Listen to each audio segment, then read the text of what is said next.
flurry of activity here late on a Sunday night as it relates to National Guard troops being mobilized to Illinois and the immigration sweeps around Chicago. On Saturday, we learned 300 members of the Illinois National Guard are being called up to help protect federal agents and facilities as it relates to ICE arrests. Late tonight, Governor Pritzker and Defense Secretary Pete Hegseth confirm an additional 400 members of the Texas National Guard also being deployed to Illinois and Oregon.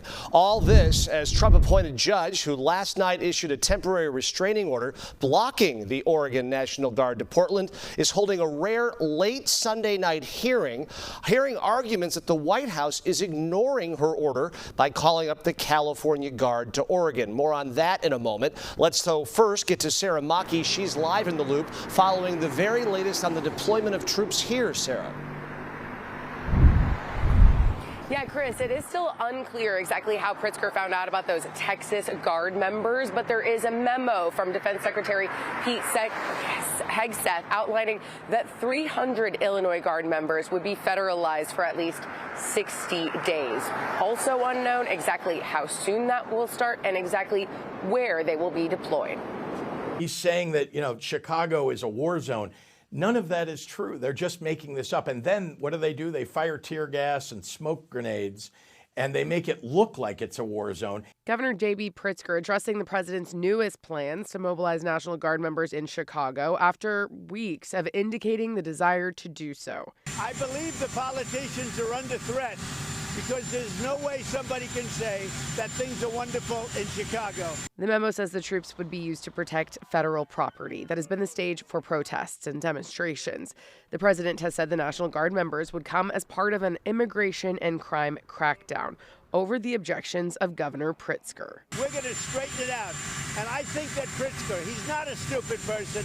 I think that Pritzker's afraid for his life. They want mayhem on the ground. They want to create the war zone so that they can send in even more troops. Now they're claiming they need 300 of Illinois' National Guard. Well, we didn't need them before they showed up. The governor's office tells us Pritzker did not receive any calls from federal officials, but the Illinois National Guard did communicate to the Department of Defense that Illinois does not require the use of military right now. Late Sunday, Governor Pritzker releasing a statement saying in part, quote, "We must now start calling this what it is, Trump's invasion. It started with federal agents. It will soon include deploying federalized members of the Illinois National Guard against our wishes.